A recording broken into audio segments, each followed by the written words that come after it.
今回は永遠戦線の攻略法とおすすめキャラについて紹介していくぜ。まだ最近のコンテンツなのでどのように戦えば効率がいいのかなどわからないので助かります。それではまずはじめに永遠戦線とはどのようなシステムなのかおさらいしておこう。こちらは2024年7月31日に早期開催として登場した高難易度コンテンツ。永遠戦線は、最大18人のキャラを活用してボスキャラを撃破するコンテンツとなっているよ。そして現在やっている永遠戦線は本戦となり、ランキング形式になったんだ。ランキングということで自分の順位に応じて風決勝、再戦、称号がもらえるんだ。おお、風決勝ももらえるのはでかい。再戦はいらんけど、称号に関しては3001位以降は銅の称号、3000から11位は銀の称号、10位から1位は金の称号だぜ。金の称号だけはめちゃくちゃ狭いのでこれゲットした人はすごいね。称号はその都度行われる永遠戦線によって違うようだから、どうでも獲得しておくといいよ。今獲得できる称号は課金した額でもらえれるものばかりなので嬉しいところです。仲間50人運命値100できた人いない説。ワンチャンもう二度ともらえないかもしれない称号かもしれないので参加はした方がいいね。また参加賞として玉形城を獲得することができるよ。一定のスコアは出さないといけないんだけど、非常に簡単なノーマルクリアでもらえれる程度のスコアなのでこれだけはゲットしておこう。ではここからは各エリアの敵の情報と攻略法について紹介していくぜ。1エリアはとても簡単で全属性適正ステージなので火力の高いものを選ぶようにしよう。特に今回木属性型のエリアでは活躍できないので、青レイムや超フェス風見優香あたりのキャラを1エリアで使うようにするといいぜ。木属性は優秀なキャラが多いので、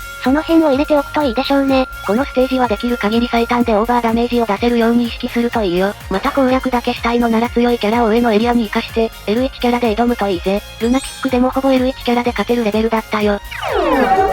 次のエリアにはめちゃくちゃ癖のあるステージ。ここで結構戦い方がわからないという人多そう。次のエリアは3ターンなんでもいいから耐え忍ぶことだ。このステージの相手は3ターンまで属性の攻撃を 100% ダメージカットしてくるんだ。なので3ターンなんでもいいから耐え忍ぶことが大切なのね。これがわからずに全然ダメージ入らないと悩んだ方もいると思うね。これは簡単で楽なのはフル編成にはなるが1ターン目は3つ結界を使ってしのごう。一番ダメージが大きい本命輪が最後に攻撃してくるので結界3枚使った方がいいのよね。2回目は命輪がスペルカードを使ってくるので1個結界を使ってしのごう。2回目は必ずスペルカードを使ってきます。スペルカードは順番が最初になるのでそれさえしのげば取り巻きの敵のダメージは食らっても大したことがないので節約しておきましょう。ラストに節約した結界を全て使って防ごう。そしてあとは最大火力で殴ればいいというものだ。そしてここの本来の勝ち方は無属性を編成するというのが最高の勝ち方だ。相手は3ターンの間属性攻撃を 100% カットするバフがかかっているんだ。なので無属性で攻撃をすればダメージを与えられるということね。でも無属性のキャラクターなんてそうそういないでしょ。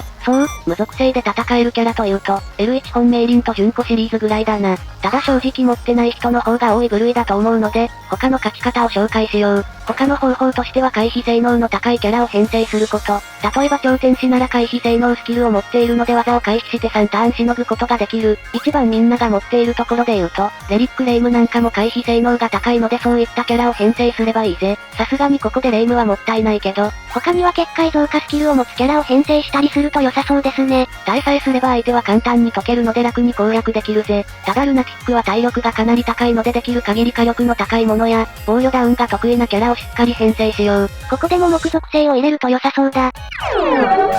続いて3戦目は初戦が小悪魔単体で2戦目にパチュリー。ここはとにかく属性相性がいいキャラを選ぶことだ。またできればここは前衛に、後衛にで行くといいよ。なんでなんだ？前衛さんでもいいじゃん。実はウェーブが進むとせっかくスキルを使ってバフをかけたものが消えるんだ。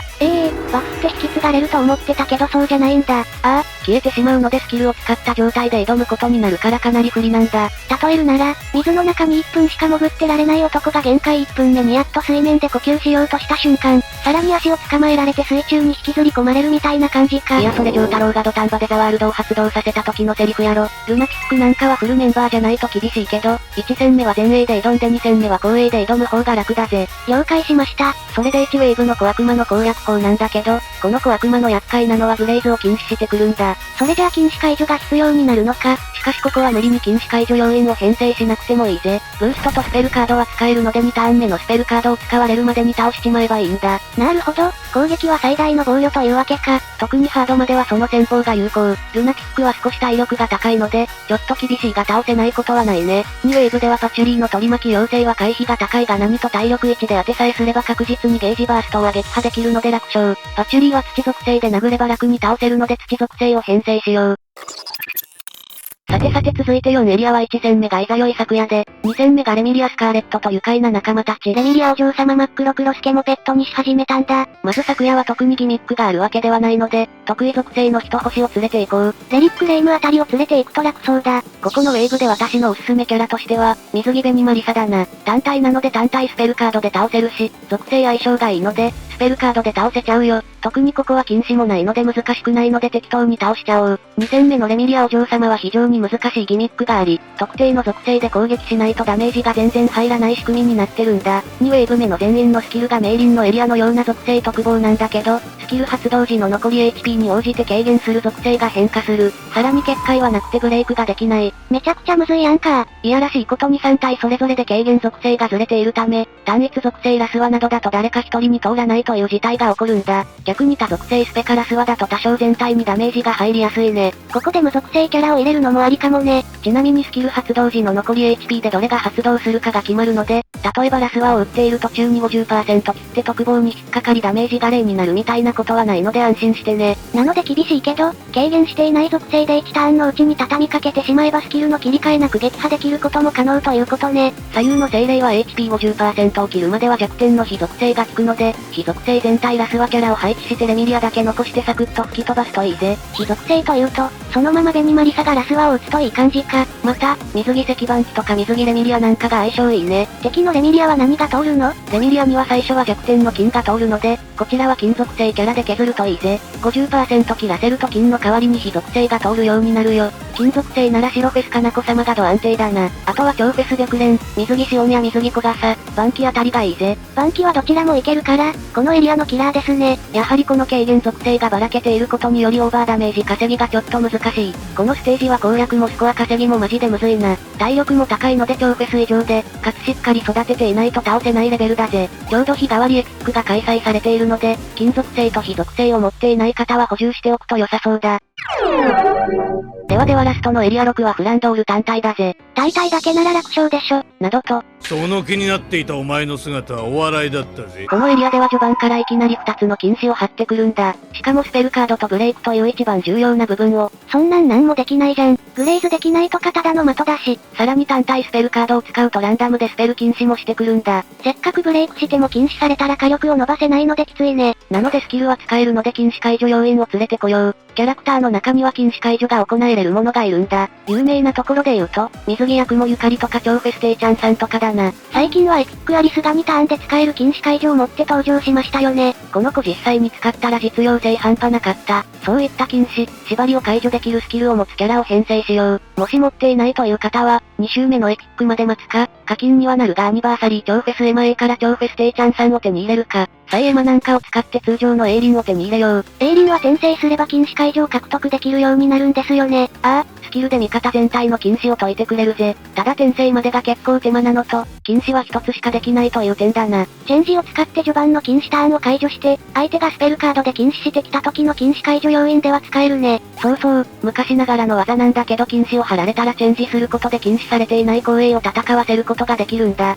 そして禁止を受けた控えたちはターンが経てば禁止ターンも減っていくんだよ。チェンジしたら5ターンはチェンジできないので実質禁止解除されるのよね。なので最初はエイリンを光栄にして、相手の単体スペルの禁止解除として使うといいよ。たださっきも言ったように、転生までが手間なので注意。入手自体はめちゃくちゃ簡単だけどね。あとおすすめなのは超フェステイちゃん。課金すれば即戦力だぜ。エマで速攻で入手できるし、片白は転生片白なので育成コスパめちゃくちゃいいですよ。さすがにゆかりほど性能が高いわけではないけど、昔の超フェスにしてはかなり性能は高く、単体だけど1ターンに6枚割ることが可能。ブレイク力に関しては水着ゆかりよりも上だわ。今回は単体なのでデメリットなしだし。しかも毒切りを扱っているので、他の防御デバフと合わせると強力な防御力低下を与えることが可能。さらにスペルカードでは結界回復も可能で、速力支援も得意、良好支援も行えれる。そして一生このキャラが重宝される理由である。2つのスキルで禁止持ち。2つのスキルで禁止解除ができるということは1ターンと2ターン目でずらして使うことができるのでめちゃくちゃ優秀なのよね。といったようにめちゃくちゃハイスペックサコなので、一生使えるので持っておいて損はないから課金も検討した方がいいぜ。インフレが起きてない2022年の超フェスとは思えないほど優秀だわ。しかも転生も控えているしな。日替わりエピックで水着ゆかり様の2周目が来るまでまだ時間がかかるからとりあえずテイちゃんさんを入れておくといいよ。話を戻してフランドールの勝ち方としてはまず得意属性が月と水属性。なので水着みよいちゃんと水着小町なんかも水属性の月属性なので最適性だよ。他水属性はジェニック新規様、水着キャラ他といった感じだな。水着キャラは水属性を持っていることが一般的だもんね。また月属性はジェニックミマ様と幻月、エクストラフェスのルーミアとミノリコあたりがおすすめ。またレリックユユコも月属性のスペルカードを持っていて、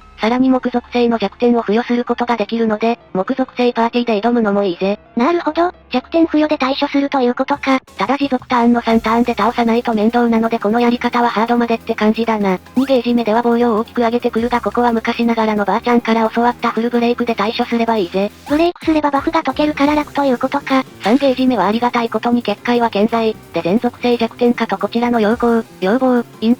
謀、速力、クリティカル攻撃 1T をマックスまで上げてくるんだ。最後の最後でめちゃくちゃ簡単やん。それでもラストはかなり硬いし、チームも色々出し切っているのでなかなか倒せないなんてこともある。ミスれば足元を救われるので結構考えて対処しないといけないぜ。うまくフルブレイクしつつ、削っていくようにしないといけないのか。あと最後に永遠戦線をやっていて、ある絵札が必須になってくることが分かった。それが霊力回復絵札だ。確かに霊力絵札は優秀と聞くけど今回も必要になってくるの？やはりロスはプレイヤーは無課金と美課金プレイヤーが多い。なので日替わりなんかでエピックやレリックをたくさん手に入れても育ってないケースが多いはず。そこで代用するのが工場、フェス、超フェスだろう。確かにまだ育てられないレリックやエピックが多いのでそのあたりでいろんなエリアで代用しているね。そしてこのキャラたちがエピック、レリックに足りてない要素といえば、霊力補給。特に一昔前の工場、フェスなんて霊力回復手段が皆無。なので霊力が激重。3ブーストを打つ前に結界がなくなったり、相手の結界が回復しちゃってるなんてケースが出るはず。その対策としてやはり霊力回復絵札を使うしかない。なるほど、代用するのが工場、フェス、超フェスの足りない霊力補給部分を絵札でカバーするのが得策ということか。そんな霊力絵札の頂点に君臨かつ非常に集めるのが楽な公務の魔女は周回しまくって確保しておくといいぜ。効果は装備スペカ使用時に霊力を 2.0 上昇。装備スペカ使用時に魔法使いから受けるダメージを 25% ダウンにていい。ということで、霊力アップの最強絵札だ。実装されてから数年以上が経過した絵札なんだが、霊力チャージ絵札としては頂点に立つ補正倍率を持っており、全ユーザーが絶対持つべきと言えるほどの汎用性を誇り、さらに当時と比べても運用の幅も大きく広がっているぜ。昔は霊力プラス 1.5 と霊力プラス 2.0 の絵札にそこまで大きな差があるの？という見方もあったけど、今は高魔等迫力ス大に加えて絵札周回ステージもキャラの強さを問われるものとなり、そこではリプレイ応答構築するにあたって霊力プラス 1.5 とプラス 2.0 で短期周回の可否が分かれることもよくあるんだ。なんといってもどのキャラにも使えるというのが大きい絵札ですよ。高魔等迫力ス大という2つの高難易度イベントにおいてはデバフ戦法属性ブレイク戦法結界以上ブレイク戦法一人一殺戦法、いろいろな戦い方があるが、どの戦術を取るにしても霊力チャージは絶対に必要となる要素。高難易度イベントで 100% 必要となるステータス倍率で最高潮に補正できる絵札と言えるもので、非常に重要度の高い絵札だ。ブーストで火力や追加効果を狙えるだけではなくて、連呼&新規みたいにブーストで火力アップみたいな能力での補正にもつながるから重要ですよ。4凸絵札が10枚あっても20枚あっても足りないくらいで、実用性は極めて高いんだ。瞬殺で終わる通常イベント周回なんかでは出番はないでしょうが、逆に言うとその他全ての局面では需要があるということにもなり、本当に10枚あっても20枚あっても足りないくらいでしょう。さらに素晴らしいのが、良好ステータス補正があるので陽気キャラクターには火力の底上げにもなることだな。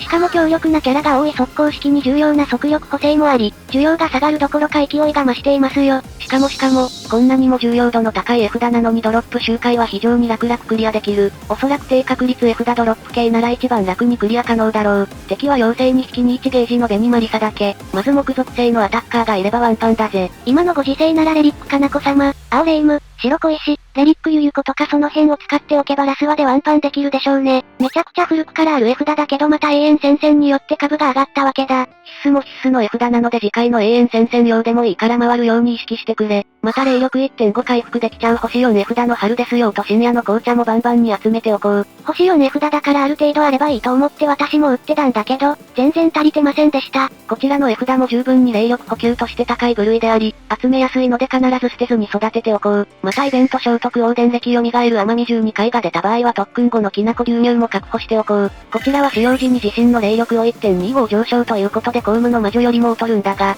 速力が2段階も上げることが可能。なのである程度霊力補給ができる残烈弾持ちで優秀な茨城同時の腕や、長エイクなんかに装備させれば火力が上がりつつ霊力補給ができるから強いということか。この絵札もイベントでゲット。つまり無課金でゲットできる絵札なのでイベントが出たら集めておくといいぜ。今回の授業で戦い方が分かったので、これで勝てる気がしますよ。ぜひみんなも今回の授業を参考にスコアを伸ばしてくれよな。もし少しでも役に立ったと思ったらコメントまたは高評価だけでもよろしくお願いします。また2024年のロスワの振り返りも解説もやっているからこちらも見に行ってみてね。それではここまでご視聴ありがとうございました。